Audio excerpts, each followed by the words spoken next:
I can remember so many times this year that I've started this segment by saying, or starting off pretty sad. But it's been damn good to be on a hot streak of all hot streaks for this Lock of the Night candidate and Lock of the Night video period, as we have hit 11 straight Lock of the Night plays. Now we are 14-1 with our Lock of the Night plays over our last 15. And most recently, hitting our Mike Davis and Mitch Ramirez under 2.5 play at -138. Absolutely beautiful performance there from Davis to get that finish. Seemed like he was a little bit lackadaisical at times, but when he really put his foot on the gas, he showed that there was levels to this thing, and he deserved to be that -900 favorite. But we found a way to turn that -900 into -138, as I knew Davis would go out there and starch Ramirez and help us cash our Lock of the Night play. Now that brings our Lock of the Night record to 36-23 on the year for -3.6 units and -1% ROI. Again, this last 15 Lock of the Night run that we're on, 14-1 over our last 15, has given us a +40 unit profit. So we've dug ourselves out of this hole. We're pretty much in the black now for Lock of the Night plays, and I hope to continue this going and get even closer to our 50 unit goal for the year. Trending the right way. Let's see if we can keep it up going into this UFC 318 card. I've already dropped the Lock of the Night play for those guys, so if you already want to know what it is, jump on the Lock of the Night Patreon page. Otherwise, try to guess out of the 3 candidates that I'm going to give to you guys here. So we'll start it off with the first one here. In the Bruno Ferreira and Jackson McVeigh fight, the under 1.5 currently sits at -255.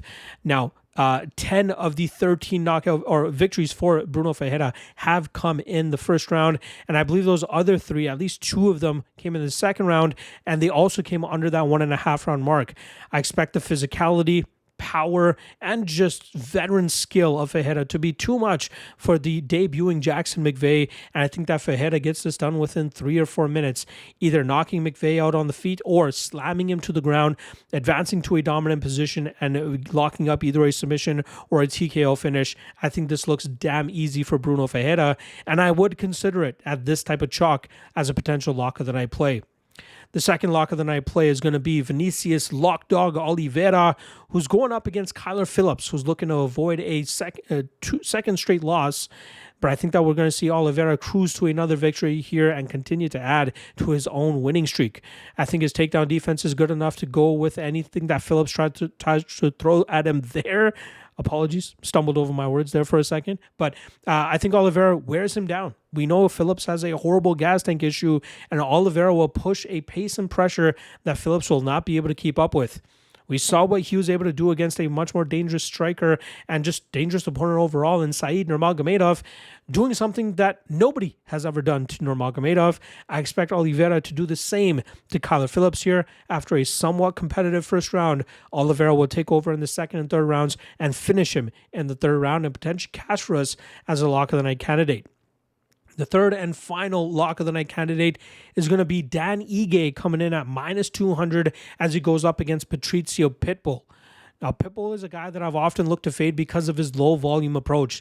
He leans on his power a little bit too much, but he's going to be trying to knock out a guy in Dan Ige who is one of the most difficult guys to put away.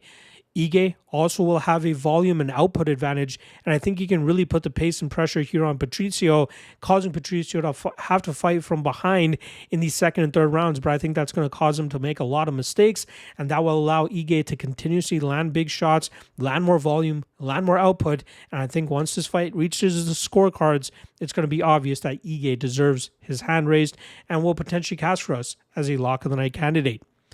Again, only one of these will be the Lock of the Night of UFC 318. I've already posted on the Lock of the Night Patreon page. Try to guess it below.